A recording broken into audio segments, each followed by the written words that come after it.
Bonjour à tous. Alors aujourd'hui on va apprendre à calculer une moyenne.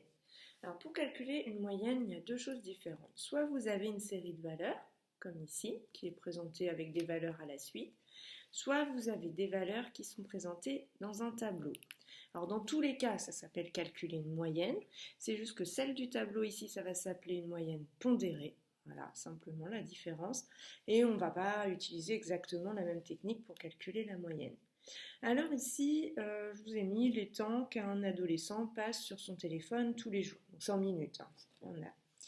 Donc en minutes, le temps qu'on passe sur son portable tous les jours. Si je veux savoir en moyenne le temps qu'il a passé, eh bien en fait, il va falloir que j'additionne toutes mes valeurs. Donc 62, plus 57, plus 110, plus 60, plus 46, plus 122, plus 131. Voilà, je vais additionner tout ça. Alors, je vais mettre de ma calculatrice. Donc, 62, plus 57, plus 110, plus 60, plus 46, plus 122, plus 131, ce qui nous donne 588. Et après, je vais compter combien est-ce que j'ai de valeurs. J'en ai 1, 2, 3, 4, 5, 6, 7. Logique pour les 7 jours de la semaine. Donc, je vais faire mon résultat, 588, divisé par 7. Alors, attention de bien le faire en deux étapes ou alors à mettre des parenthèses ici et à la fin de votre premier calcul. Sinon, ça va vous faire une erreur, vous n'aurez pas du tout la bonne moyenne. Et donc ça me donne 84. Donc en moyenne, cet adolescent passe 84 minutes par jour sur son téléphone portable. Alors maintenant, si nos données sont sous forme d'un tableau, comme ici, alors dans ce cas, on va calculer une moyenne pondérée. Donc ici, on avait le nombre de livres lus par des collégiens pendant un mois, et donc l'effectif. Donc là, ça veut dire qu'il y a 12 élèves qui n'ont lu aucun livre, 4 élèves qui en ont lu un, 3 qui en ont lu 2, etc. Alors, pour calculer en moyenne combien de livres est-ce qu'ils ont lu, je vais faire le nombre de livres fois l'effectif.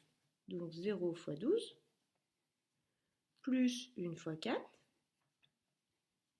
plus 2 fois 3, plus 3 fois 3, plus 7 fois 1, plus 8 fois 1. Alors on est bien d'accord que le fois 1, vous n'êtes pas du tout obligé de le mettre, ça ne change rien. De même que le 0 fois 12, celui-ci, on pouvait l'enlever aussi. Donc celui-ci, on peut l'enlever, et là, le 1 fois, on n'avait pas besoin de le mettre, là, on pouvait juste mettre 4, 7, 8 et 15. Alors, on tape tout ça sur notre calculatrice.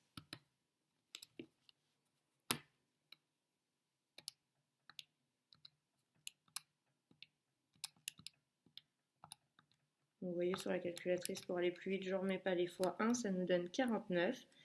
Et après, même chose, il va falloir diviser. Vous voyez ici, on avait compté combien est-ce qu'on avait de valeur pour savoir par combien diviser. Là, ça va être le même principe, sauf que pour savoir par combien on divise, on va avoir un petit calcul à faire. Il ne suffit pas juste de compter le nombre de cases du tableau. Alors là, on va s'intéresser à la ligne effectif qui est ici. Et on va additionner tous les effectifs pour savoir combien est-ce qu'on avait d'élèves au total dans cette classe. Donc j'additionne tous les effectifs. Hop, je fais le calcul sur ma calculatrice. Donc 12 plus 4 plus 3 plus 3 plus 1 plus 1 plus 1. Ça nous fait 25. Donc il y avait 25 élèves dans cette classe. Alors des fois dans les tableaux, vous avez au bout total. Et dans ce cas, c'est déjà calculé. Ou alors vous l'avez dans l'énoncé. Donc ne vous embêtez pas à tout calculer si jamais c'était déjà donné quelque part. Et donc, dernière étape, eh bien, je vais faire mon nombre de livres lus total, celui qu'on a calculé juste avant. Hop, je vais remonter un petit peu ça, ce sera plus agréable pour vous. Divisé par l'effectif total, 25. Donc la dernière étape sur ma calculatrice, 49 divisé par 25, ça me donne 1,96. Donc en moyenne, dans cette classe, les élèves ont lu 1,96 livres par mois. Et voilà les deux techniques pour calculer la moyenne. À vous de jouer.